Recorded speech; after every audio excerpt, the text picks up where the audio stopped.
Hello, my name is Margo van Poucke. I work as a research assistant at the Australian Institute of Health Innovation here in Sydney, and I also teach English language and literacy at Macquarie University.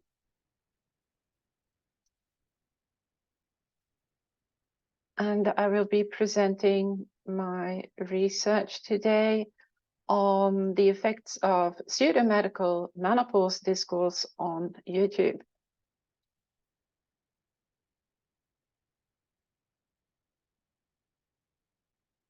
For this paper, which is currently under review at Acta Linguistica Hafniensia, quite a mouthful, isn't it? I analyzed the discourse of two different groups of speakers on YouTube. On the one hand, health influencers, henceforth HIs, and on the other hand, medical professionals, henceforth MPs, as part of an ongoing online debate regarding menopause treatment. So my study draws on systemic functional linguistics in a way, but mainly on appraisal theory, and explores how the speakers employ mental verb projections, henceforth MVPs, and reporting verbs, henceforth RVs, in engagement moves to align their target audience, individuals experiencing menopause or perimenopause symptoms, with one of two conflicting viewpoints. The HIs promote alternative treatments, including compounded bioidentical hormone therapy, while the MPs provide information on the more mainstream option of menopausal hormone therapy.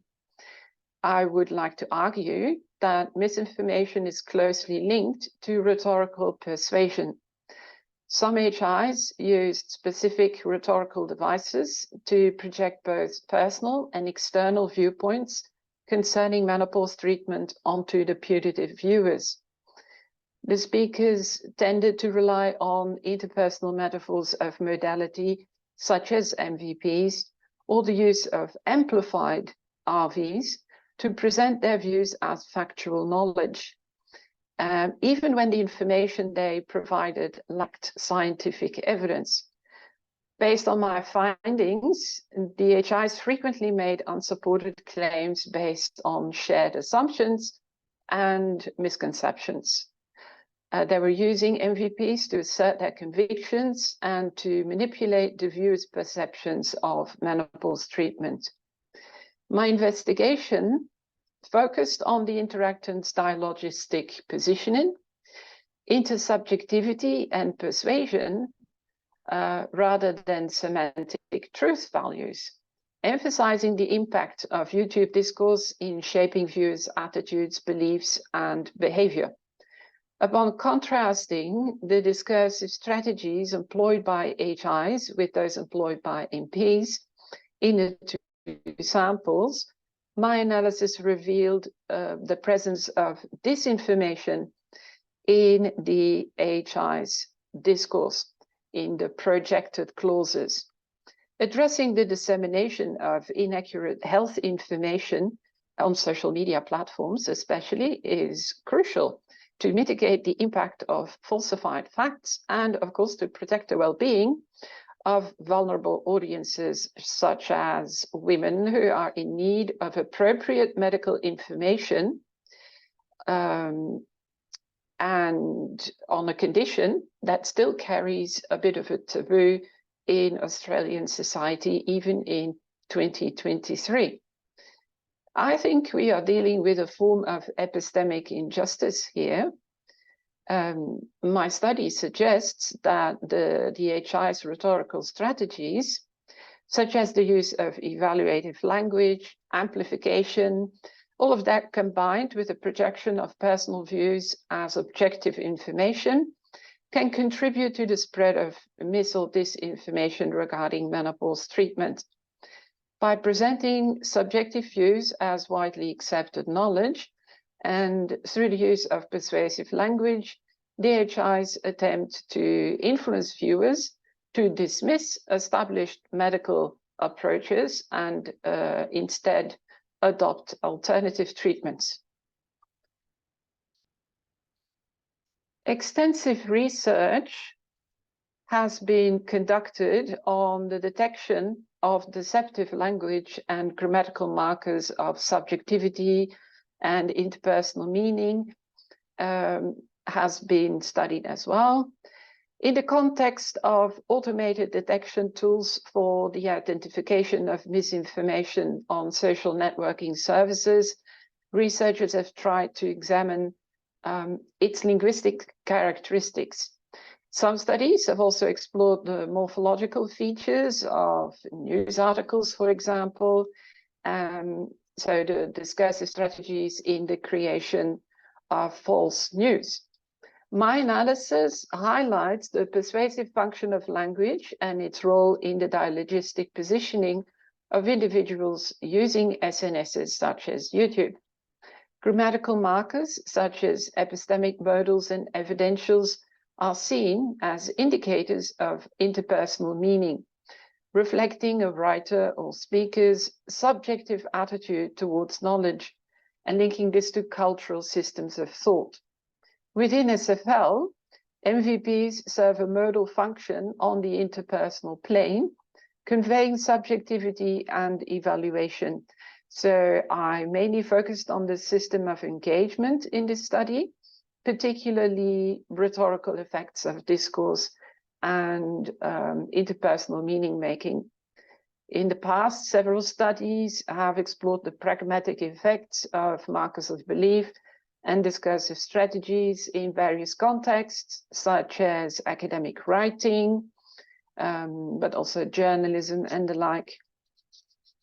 Engagement now, as described in Martin and White's appraisal theory, involves the use of lexicogrammatical resources and engagement or appraisal resources. It encompasses both epistemic modality and evidentiality, reflecting the speaker or writer's assessment of probability and commitment to the validity of the shared information. So both of those. The appraisal framework also includes the system of attitude, which involves the expression of emotions, judgments, and appreciation, and the system of graduation, which pertains to intensity or focus. The framework allows for a graded or scaled analysis of interpersonal meanings by focusing on the interactant's use of heteroglossic propositions. Heteroglossic resources can be either contracting or expanding, either involving the acknowledgement of other voices and sources, or the dismissal of other perspectives. So my main research objective was to explore stance in menopause discourse on YouTube.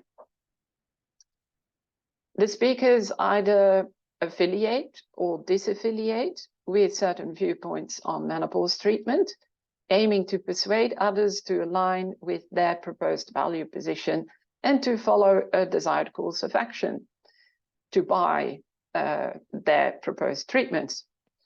The interpretation of the constructions used by these speakers strongly depends on the context. So exploring the speaker's use of MVPs and RVs in engagement moves can be very useful to either assert, can be very useful in the detection of misinformation, as stance can be seen as a way for speakers to either assert their authority or conceal their involvement.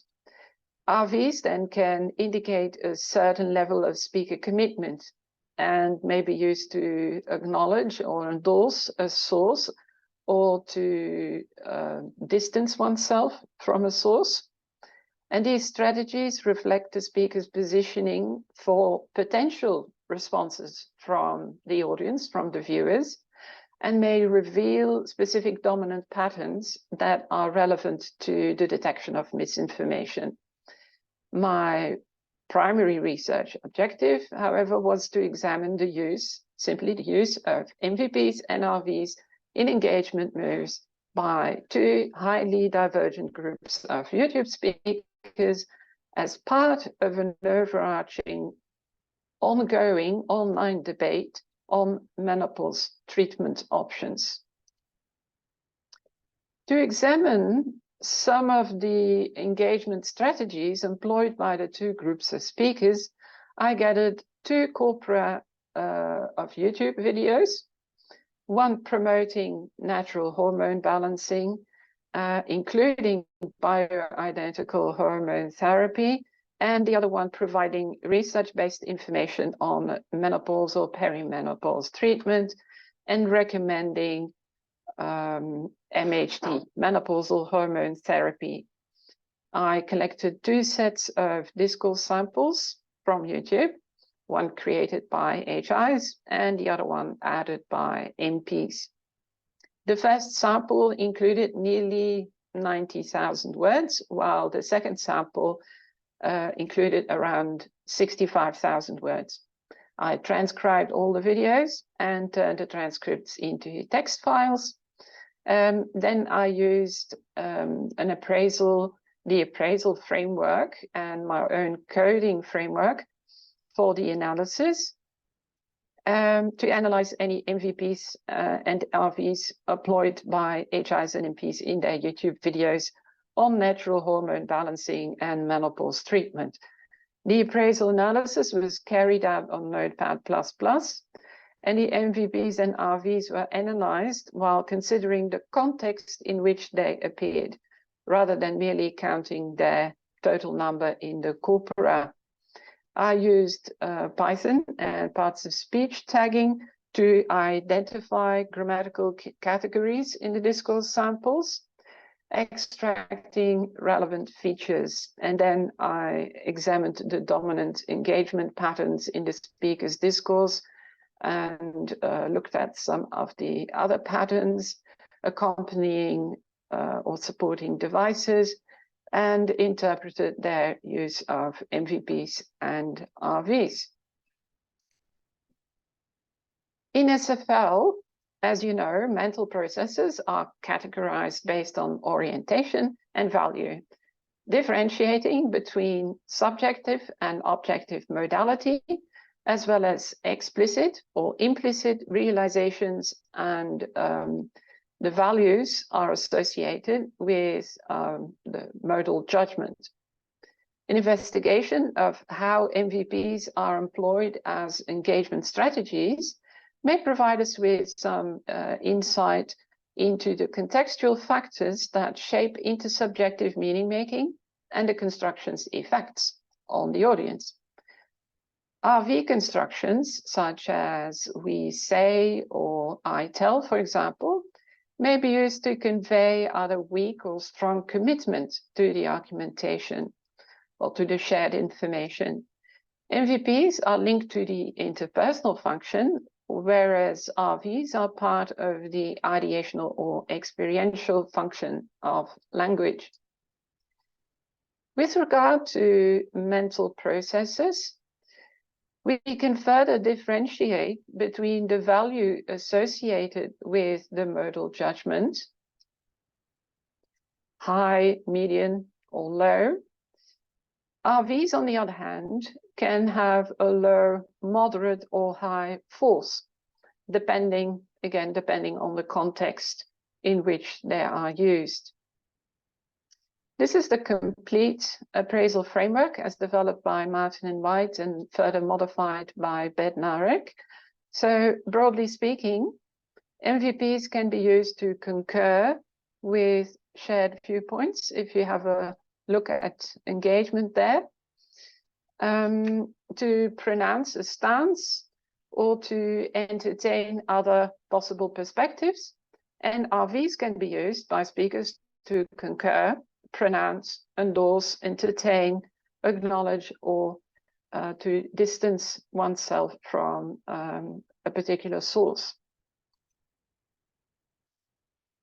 This graph provides an overview of what's going on in the discourse samples in terms of engagement. Both groups of speakers mainly selected more contracting discursive strategies to deny other expressed or existing views or to pronounce their own viewpoint, which is subjective use. The MPs, however, used a higher number of expanding resources than the HIs, acknowledging multiple voices, while the HIs strategically employed engagement resources of the subtype of entertain to try and persuade and influence the viewers, which is driven by ideological motivations, which is ideational use. This graph provides an overview of what's going on in the discourse samples in terms of engagement. Both groups of speakers mainly selected more contracting discursive strategies. As you can see here, the categories and subcategories in the appraisal system of engagement are not exactly set in concrete. It's practically impossible to label MVPs and RVs as being either contractive or expansive, especially when focusing on their rhetorical effects and the context in which they occur. So here you can see in this diagram how interpersonal metaphors of modality can range from strongly contractive all the way over to strongly expansive, depending on how the interactants manipulate the engagement and other resources at their disposal. It's quite impossible for a proposition to be 100% neutral as well. And of course, some of the longer sentences can contain both contracting and expanding devices. So there's a lot of overlap. And that complicates the analysis even further. This is why I decided to focus on the use of MVPs and RVs within their immediate textual context, while still considering the negotiated meanings at play. According to Halliday and Mathiasen, relations of internal cause in the sense of X, so I think or I say Y, are construed metaphorically by verbs of proving, such as prove, show, demonstrate, argue, suggest, etc., in intensive identifying relational clauses. RVs now in intensive identifying relational clauses may be metaphorically linked to internal cause, which is a concept that refers to a speaker's beliefs regarding the conveyed or reported information. The RV in a clause can be followed by evidence, for the speaker's belief in the first part of the clause.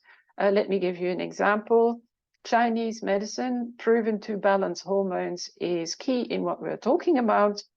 So this is a popular discursive strategy that may influence the viewer's thoughts and behavior.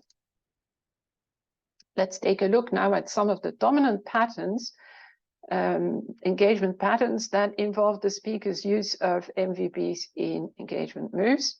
The HI's frequent adoption of a subjective explicit epistemological stance seems to suggest high subjectivity. The first person singular pronoun I occurred far more frequently in the HI's discourse, while the use of first person pronouns in the MP speech appeared to be more balanced and mostly included the plural, we. The HIs employed a higher number of MVPs compared to the MPs. Both groups of speakers mainly expressed their views using the median value MVP, I think, which is a very popular one. And the HIs opted for a larger number of higher value MVPs, such as I know, compared to their counterparts. Okay, so in terms of their specific use of MVPs in engagement moves, the HIs mostly employed MVPs as pronounced strategies, which is highly subjective and more contractive use, while the MP's preference went out to the use of MVPs as entertain strategies, which is more expansive use.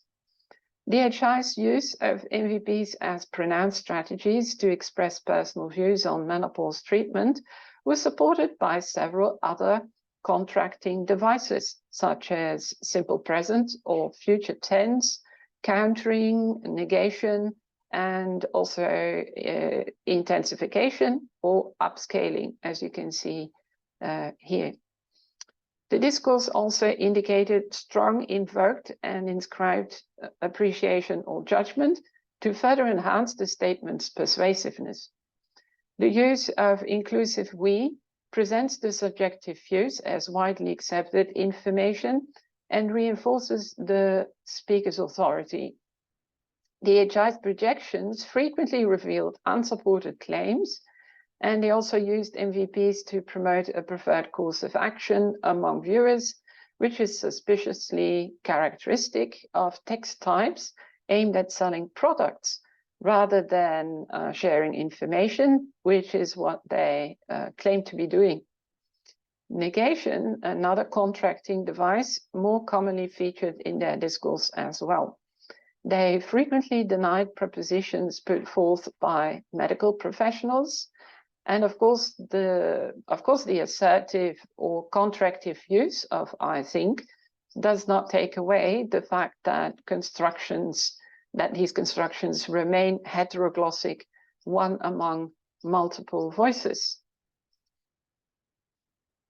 Another dominant engagement pattern in the HI's discourse involved the combination of MVPs such as I think and several supporting entertain devices such as maybe, might, or can as a strategy to suggest alternative treatment options, manipulating the viewer's thinking by establishing a personal connection with them, making suggestions, or pointing out some of the positive consequences of natural hormone balancing.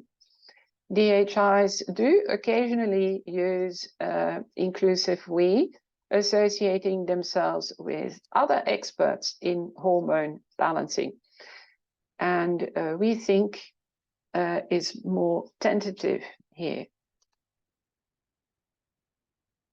In contrast, the MPs mainly opted for lower value MVPs, such as I think in entertain moves, combined with supporting entertain devices such as might and softening, such as some, as you can see here, indicating a more neutral stance and demonstrating the less persuasive nature of their discourse. The information shared by the MPs appeared to be rooted in scientific consensus and signaled by their specific use of we. This type of information is also linked to commonly accepted knowledge as reflected in the MPs' formulations involving interpersonal metaphors such as we know in pronounced moves, combined with invoked positive appreciation to project conceptualizations onto the views that have been agreed upon by the scientific community. They mainly employed lower value MVPs in constructions that indicated inscribed positive appreciation or judgment and softening. So again, displaying a neutral stance. I also analyzed the speaker's use of RVs in engagement moves. The HIs mostly used RVs such as say, recommend, and show, while the MPs preferred tell, say, and report. RVs are not used to express personal viewpoints, of course, but they do facilitate stance. As you can see here, both speaker groups mostly used RVs to acknowledge, to attribute information to various known and unknown sources, with the MPs doing this more often than the HIs. The HIs' most preferred engagement strategy involved RVs, well, both preferred using RVs in pronounced moves again, with the MPs doing this more frequently than the HIs. And the MPs also used to endorse sources, trustworthy sources, more often. So there's another contrast between the two. The MPs mainly used RVs in acknowledgement moves to explicitly attribute shared information to sources, emphasizing the trustworthiness of these sources by using upscaling, whereas the HIs displayed a low level of commitment to the sources they used, and these often include hearsay evidence, as you can see here. They also used lexical graduation, intensifying words such as escalating, incredible, or booming. Both groups of speakers used RVs to pronounce their projected beliefs or assumptions with confidence and authority. DHIs frequently used median value RVs as pronounced strategies, amplified by upscaling to try and lend credibility and urgency to their claims. Whereas the MPs employed the pronounced strategy more often than the HIs when using RVs, but combined the constructions with softening devices to express caution, to make confident statements based on evidence, and they presented these on behalf of the scientific community, as shown by their use of us in the examples here. The MPs also used RVs in entertain moves to entertain suggestions from other MPs, and mostly combined the constructions with supporting entertain devices and softening, while the HIs contemplated claims expressed by less trustworthy entities, such as the media, for example. Another dominant engagement pattern in the MP's discourse was the use of endorse devices to endorse scientific studies or authorities on menopause treatment. They regularly combined these endorsements with upscaling or deny resources to emphasize the credibility of their claims. DHIs, on the other hand, mainly used self-referential RVs and more moderate value verbs to endorse primarily human sources, often combined with upscaled positive effects.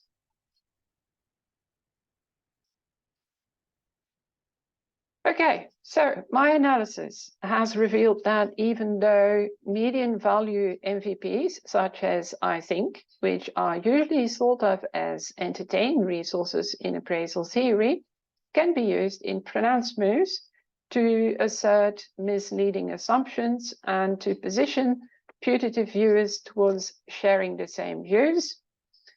Thanks to the support of other contracting devices, upscaling and positive evaluative language.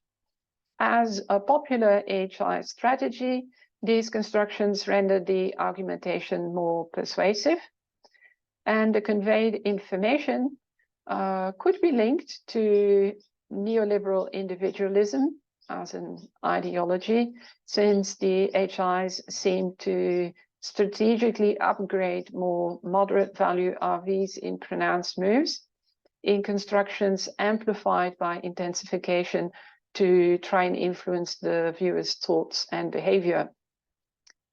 Social media influencing has risen due to factors such as micro-celebrity, the rewards, financial rewards, of course, and commercial viability. While it offers significant incentives and a sense of control, perhaps, it also shifts financial responsibility to individuals and may lead to the endorsement of treatments without any proven scientific evidence. HI seem to exploit gaps in accountability on SNSs such as YouTube, resulting in disinformation or misinformation. Some HIs who endorse natural treatments are most likely motivated by self-interest and a keen desire to reach a wider audience. The COVID-19 pandemic also exposed skepticism sorry, towards medical authorities among HIs, reflecting a certain psychosocial dimension in health communication. As an emerging trend, however, de-influencing attempts to provide a counterbalance to neoliberal narratives spread by HIs. So-called de-influencers aim to offer objective explanations and encourage users to seek more reliable sources or professional advice. But of course, persuading readers to reject disinformation or misinformation through rational reasoning can be a difficult strategy to employ on SNSs, since being part of such an online discourse community may undermine the debunkers' efforts. One limitation of this study is its relatively small data set. I'm sure the proposed method can be applied to larger data sets as well. My analysis remains limited in terms of data, mainly due to a lack of assistance with the whole coding process, which was highly time-consuming, especially since all of the MVPs had to be analyzed separately, since I had to consider the context. Anyway, I hope that my analysis has demonstrated that high persuasiveness as the capability of influencing viewers' thoughts and behavior through a rhetorical appeal to pathos as part of some of the main engagement strategies employed by most health influencers may significantly contribute to the spread of disinformation or misinformation on SNSs.